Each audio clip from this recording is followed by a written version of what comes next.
Olá, pessoal. Então, vamos continuar discutindo a construção desse projeto integrador 2 dentro do curso de Ciência dos Dados. Bem, sou o professor Aldrin e hoje a gente vai debater sobre a definição de escopo do projeto. Na unidade 1 desse módulo, a gente debateu e fez uma retomada ali da descoberta de produto no contexto de um software baseado em dados. E um dos pontos críticos que eu falei do uso das abordagens de lá é justamente a gente começar a descobrir o que é esse modelo do software, o que é o modelo do dado, né, associados e combinados para entregar um produto. A partir da aula da unidade anterior e dos conteúdos que vocês tiveram acesso, também solicitei que vocês vivenciassem isso para a construção inicial do seu projeto. Então, a ideia hoje é, a partir do que vocês obtiveram da unidade 1 e das entregas que vocês realizaram, vocês definirem um escopo. E definir escopo não é simples, tá? Ele é desafiador. Escopo, às vezes a gente não consegue nem definir escopo da nossa vida, do que a gente quer direito. Imagina definir um projeto que é para alguém.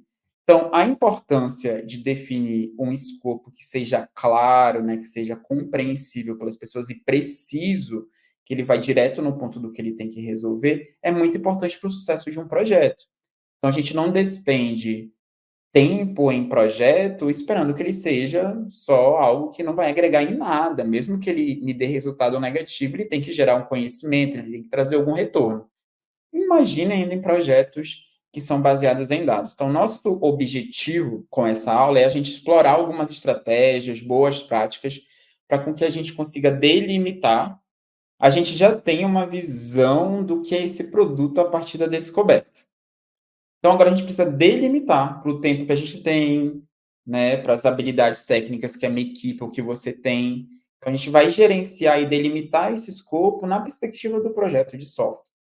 Bem, o que é um escopo de um projeto? É o conjunto de entregas que você vai ter que fazer. Então, quando a gente pensar a disciplina de projeto integrador, você tem um tempo, que né, é o semestre letivo relacionado a essa disciplina, e dentro desse semestre letivo, você vai ter que ter um planejamento de conjunto de entregas para o seu projeto, né? E essas entregas estão relacionadas às funcionalidades e atividades que você precisa realizar para entregar esse sistema, né, de software baseado em dados. Então, a gente vai falar do que está incluído, inclusive do que está excluído do projeto. Então, quando eu venho da descoberta de produto, eu tenho uma visão de projeto, eu tenho várias funcionalidades, eu tenho um sequenciador, enfim, tenho uma validação do que as pessoas esperam do que seja. Mas será que a gente consegue desenvolver todo aquele projeto que a gente descobriu daquele produto no tempo que a gente tem? Não, né? A gente tem um tempo e então a gente tem que limitar esse conjunto de entregas. Então, nós vamos estar falando que para o tempo que nós temos elementos que são in scope, que estão incluídas funcionalidades e atividades para o escopo que eu tenho, né, de tempo, e aquelas que estão excluídas, que podem ser desenvolvidas depois, por outra pessoa, ou quando eu continuar o projeto, né, que são, naquele momento, ó, está out of scope, né, está fora do escopo por esse tempo. E isso nos ajuda a definir quais são os limites do meu projeto. E os limites não estão relacionados somente ao tempo. Tá? O limite é um limite técnico, eu tenho gente para trabalhar com isso. Né? O limite de infraestrutura, eu tenho infraestrutura, né, para que eu consiga colocar esse meu sistema baseado em dados, né, de software baseados em dados, em produção, né, eu tenho ambiente de teste, como que é, né, a minha infra de pessoal, né, e técnica para que eu consiga garantir que esses stakeholders tenham uma compreensão, inclusive compartilhada das expectativas e dos resultados que são esperados para aquele tempo de projeto. No contexto de software, a gente vai falar de módulos, de integração, de requisito técnico, de requisito não funcional, de funcionalidade, de testar, de atividade de descoberta, de engenharia de requisitos, vai falar também de modelagem, né? Então, vai incluir toda a identificação desses elementos que me ajudam a delimitar o escopo do meu projeto. E a definição desse escopo, ela não inclui só o que é bonitinho, né? Então, vai incluir também os riscos, dependências, restrições que podem impactar o desenvolvimento e prejudicar o escopo que eu quero entregar. Inclusive, no material de vocês, há uma atividade que é justamente quais são os riscos ao redor do seu projeto. Por exemplo, qual seria um risco, né? Fico dando aqui spoiler para vocês, mas qual seria um risco ao redor de um projeto de software baseado em dados? A base de dados é disponível? Você tem acesso? Você tem que construí-la do zero? Você tem que validar que ela tem qualidade? Né? Você pode usar? Né? Isso te impõe alguma regra de negócio, alguma cooperação com outra empresa?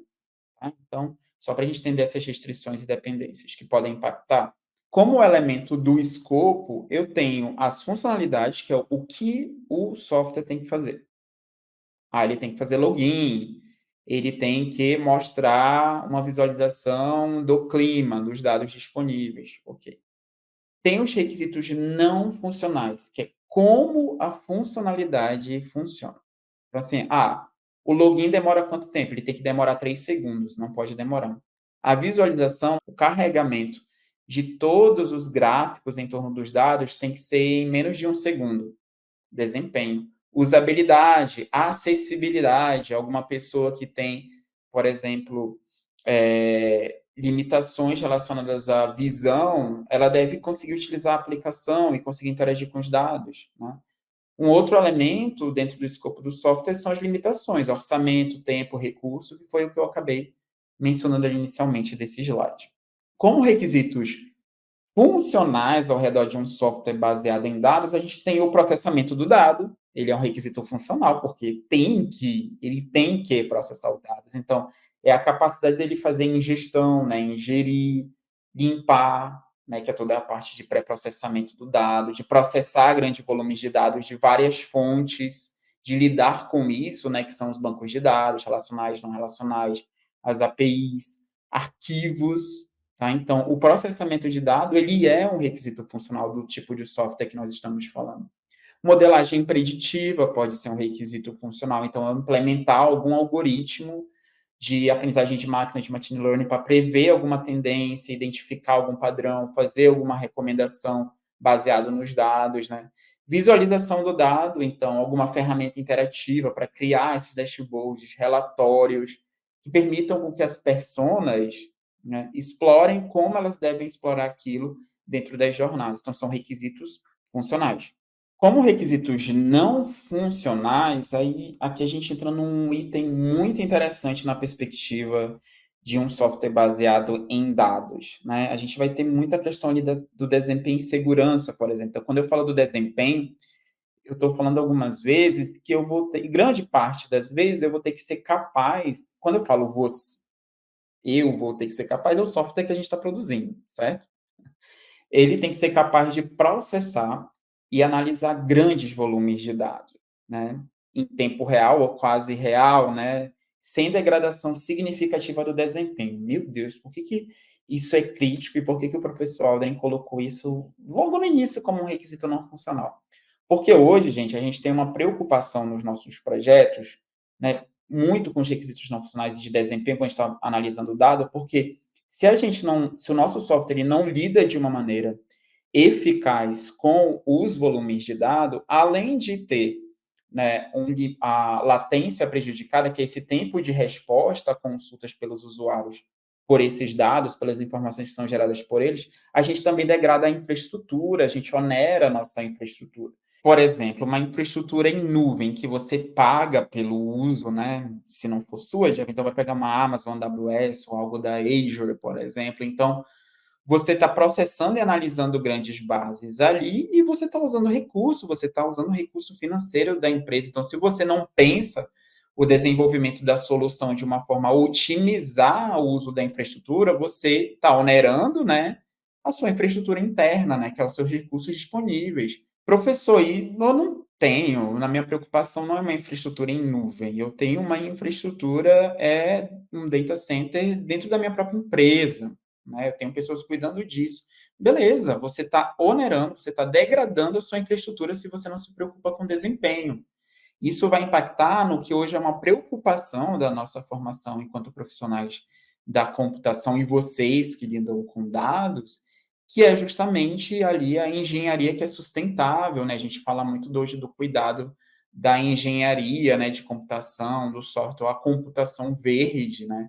Que se preocupa realmente em entregar softwares que lidam com grande volume de dados, que emitam que reduzam a emissão de carbono, né? E como que isso acontece? O que que tem a ver com carbono? Por exemplo, se você tem um desempenho que é considerado inaceitável, ou seja, você faz com que uma infraestrutura ela perca a validade dela, né? Ela se degrade, por exemplo, então aqui um determinado servidor que é um equipamento físico de hardware, ele possa não ser mais usado e ele tem que ser descartado logo. São todos os equipamentos eletrônicos, eles são recicláveis? Não. Então, a gente acaba contribuindo por não ficar atento ao desempenho, a gente fica contribuindo para prejudicar ali, né, a parte de sustentabilidade, né, do que existe aí, que são grandes preocupações internacionais, inclusive. Nossa, mas parece ser besteira, né, gente? Não, gente, é preocupação mesmo, né? Então, a gente tem hoje, por exemplo, pesquisas que indicam que há mais custos atuais para processar e analisar grandes, e aí a gente está falando de grandes empresas mesmo, que dependem de dados, para processar e analisar grandes volumes de dados que gastam mais energia do que as energias, que é a energia que é consumida pela população dos Países Baixos. Isso é sério, gente. Então, são pesquisas recentes que confirmam isso. Então, quando vocês estiverem se preocupando, vocês vão estar se preocupando com o requisito funcional de desempenho. E aqui eu falei da latência, né? Então, professor, mas eu tenho que responder rápido. Sim, e isso está ligado a estratégias de arquitetura, né? Isso está ligado também aqui funcionalidades, ao uso da infraestrutura, como a gente já falou. Um outro elemento é a segurança.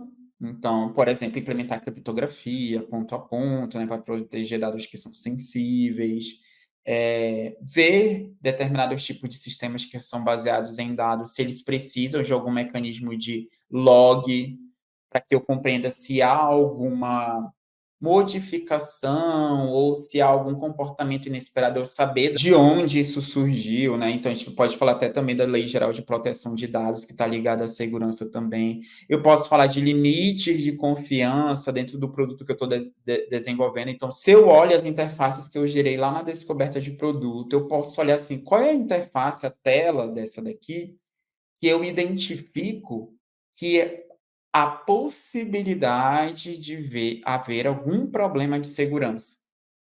Isso pode ser um indicativo para eu tratar isso na minha perspectiva de modelagem do dado, do banco de dados, né, de qualquer outra estratégia, e até da interação com outras fontes de dados.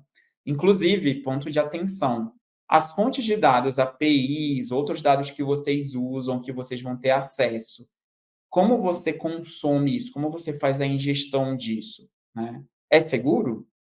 Então, só para a gente trazer aqui essas preocupações para vocês. Qual a importância, então, da gente definir esse escopo dentro do projeto, né?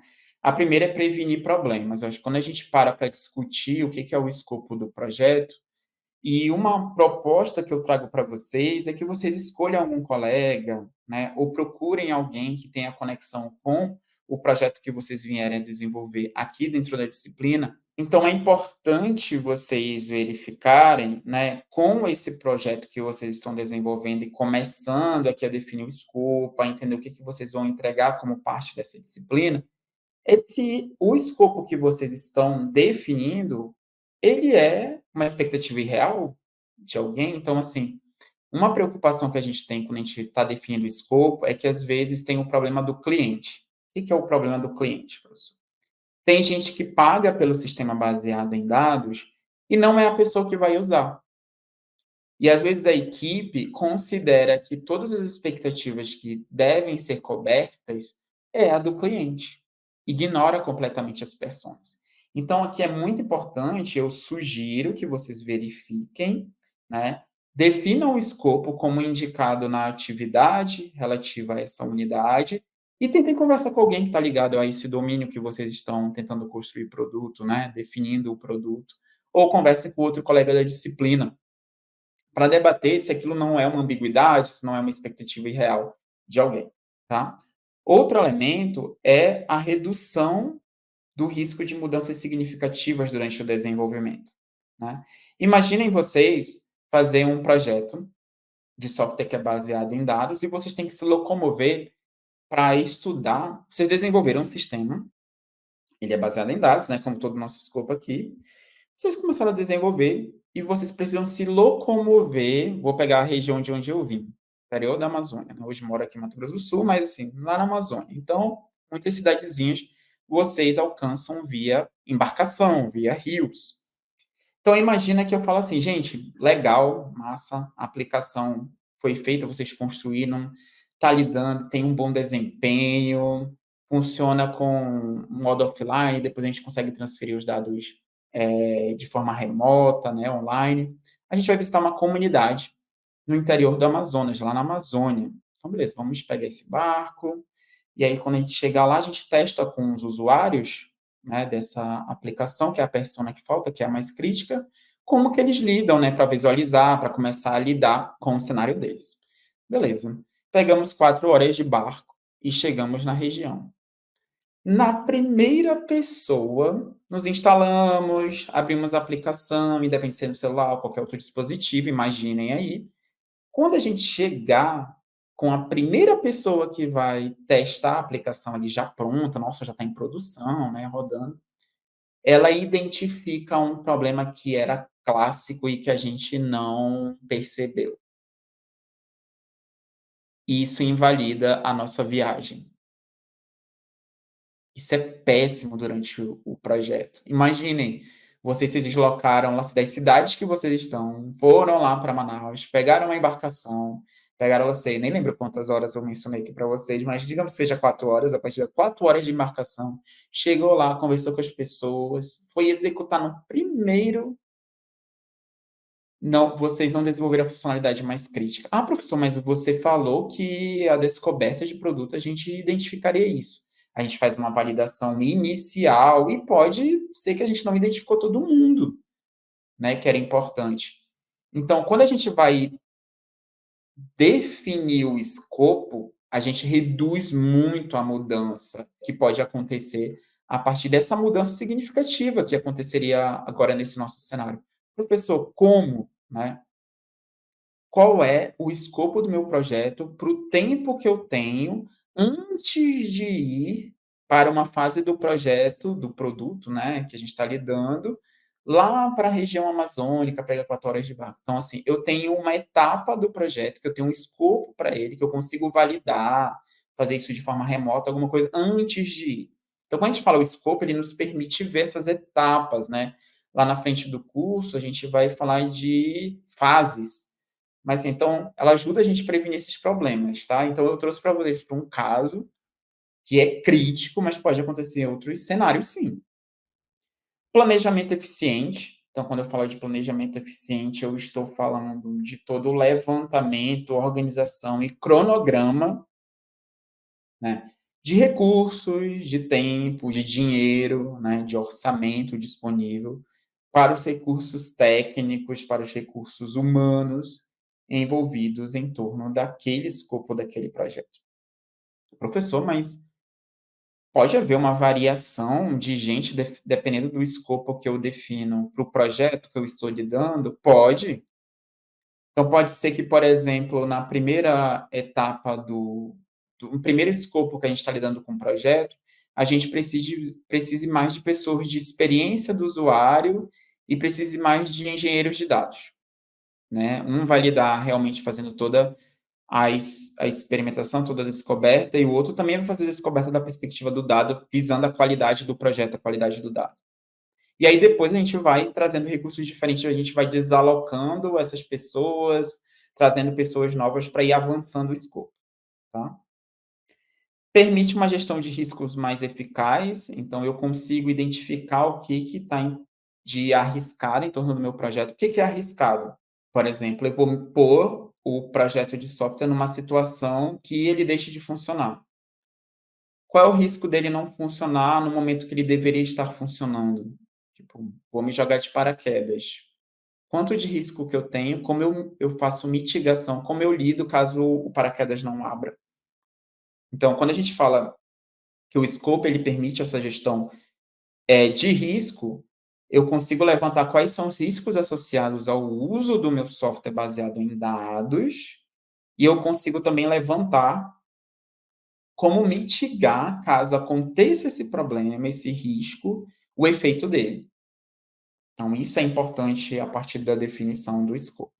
Então, que estratégias eu posso utilizar para delimitar o escopo do meu produto, do meu projeto que vai gerar um produto de software baseado em dados? Eu trouxe duas aqui que ajudam já nesse momento que vocês estão de formação, que é a divisão modular e a WBS, que é o Work Breakdown Structure, né? Então, a divisão modular é quebrar o software em módulos. Eu acho que, não sei se vocês já escutaram sobre, mas provavelmente sim. Dividir para conquistar, ou componentes menores, como se fossem quebra-cabeças, e eu vou combinando esses componentes, integrando esses componentes para que eles cheguem ao produto final, tá? E a divisão modular, ela facilita a gente priorizar a entrega, gerenciar a mudança. Então, por exemplo, no Scrum, vocês vão fazendo incrementos do software até entregar o escopo para o qual ele foi priorizado, ele foi definido.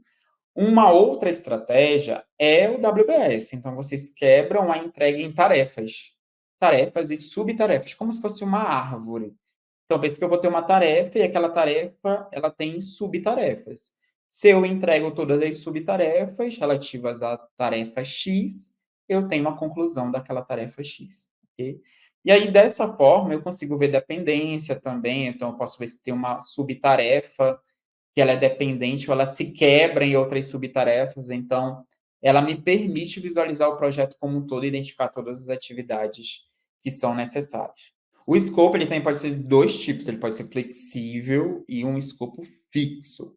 Quando eu não tenho visão assim correta dos requisitos, sabe, uma visão mais concreta dos requisitos do sistema, do software que eu venho desenvolvendo, há essa incerteza, eu falo de um escopo flexível, que ele é negociado, ele é revisado, que a gente chama do backlog, né? Ele é muito adequado a projetos ágeis.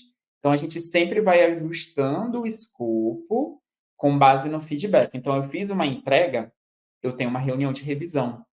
E essa reunião de revisão me permite revisar também o escopo, ok? Então, esse é o escopo flexível. E eu tenho o escopo fixo, projetos que têm requisitos bem definidos, que têm restrições rígidas de tempo, de orçamento, né? Então, assim, a gente sabe o que a gente quer entregar, tem pouquíssima variação. Então, isso minimiza, inclusive, as mudanças durante o desenvolvimento, né? É menos adaptável, né? Porque é um escopo fixo, a gente sabe onde quer chegar. Como que eu documento o meu escopo? Eu tenho toda a descrição detalhada do que vai ser entregue, incluindo quais são as funcionalidades, quais são os requisitos, quais são critérios de aceitação. Então, como que eu digo que quando o professor, o Aldrin, engenheiro, entregou uma funcionalidade X, ela é aceita? Como que eu digo? Esses são os critérios de aceitação. Eu também informo na documentação de escopo quais são as limitações e possíveis exclusões que não estão consideradas no projeto. Então, o que está fora de escopo? Né? Não é do escopo do projeto. Então, eu especifico de forma clara o que não está incluído no projeto, para evitar até mal entendido.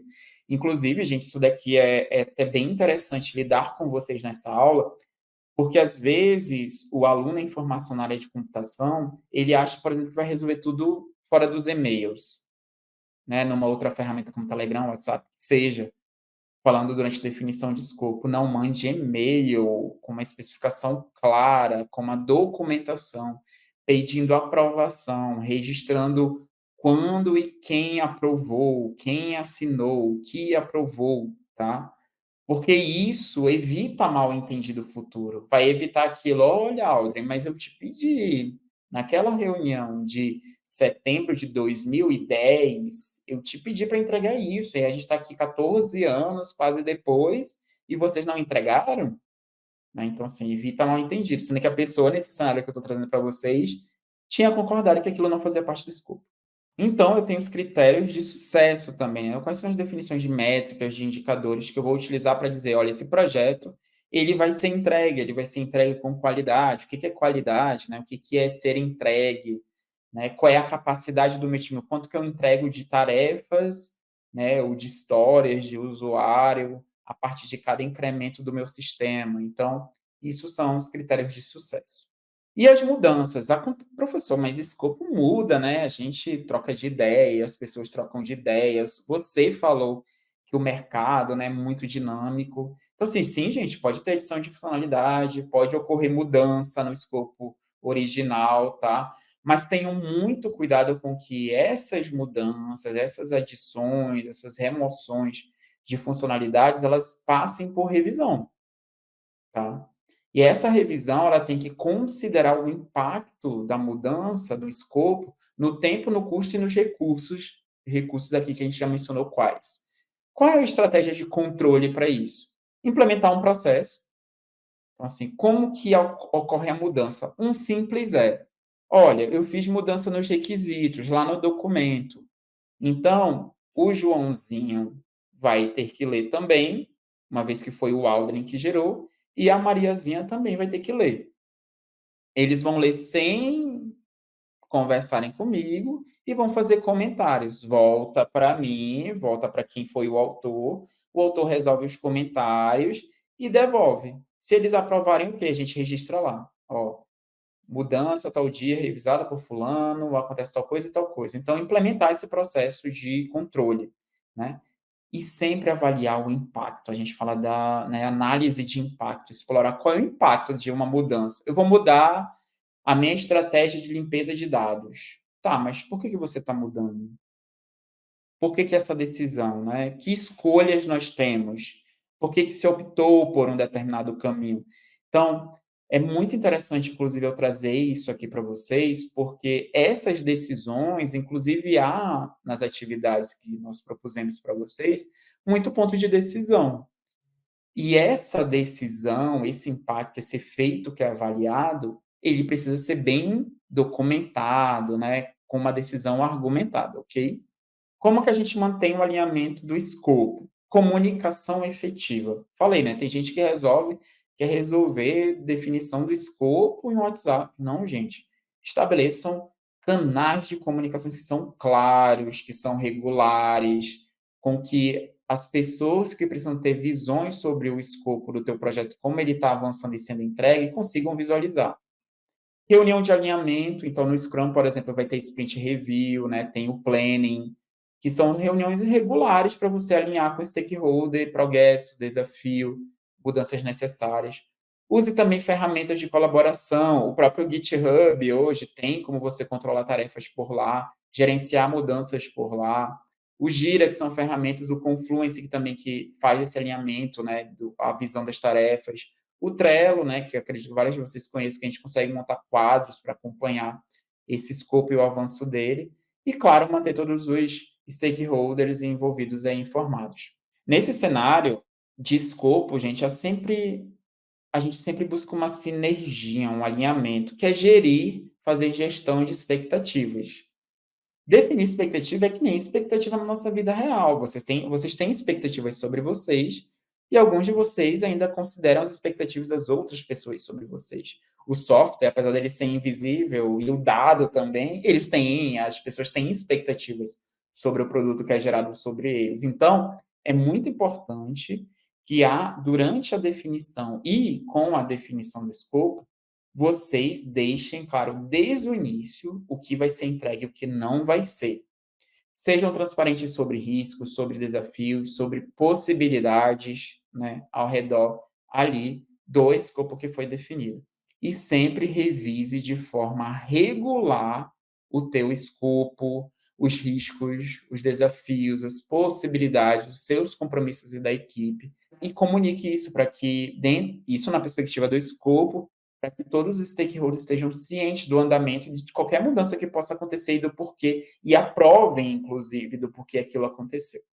Quais são os riscos, ali quando a gente fala do escopo, né, de projetos de software baseado em dados? Incerteza de dado, inclusive, né, como eu falei para vocês no início, que eu aí acabo dando alguns spoilers. Então, um dos riscos em torno do escopo é disponibilidade, se os dados são íntegros, se eles representam aquele fenômeno que eu quero, né, modelar, né, fazer ciência do dado daquilo, a complexidade algorítmica ao redor do que eu quero, né, implementar ou validar em torno de algoritmos complexos que têm dependência de grandes dados, a segurança do dado, então preocupação com privacidade, com proteção de dados sensível, e principalmente, né, com dados pessoais ou confidenciais. Então, hoje, você não consegue em empresas mais sérias ou ambientes mais sérios, que você mande um software que lida com muitos dados de pessoas, dados pessoais ou confidenciais, sem passar por LGPD, né? Então, há checklists sobre isso, há itens sobre isso para a gente lidar.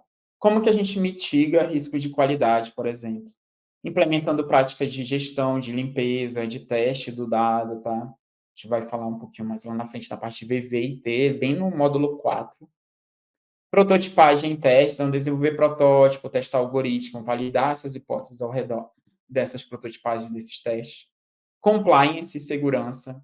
Então, o sistema que você de software baseado em dados, ele tem que estar aderente a regulamentações, a padrões de segurança, para que você proteja o usuário e minimize até riscos legais. Não somente para o usuário, mas para a sua empresa, para você.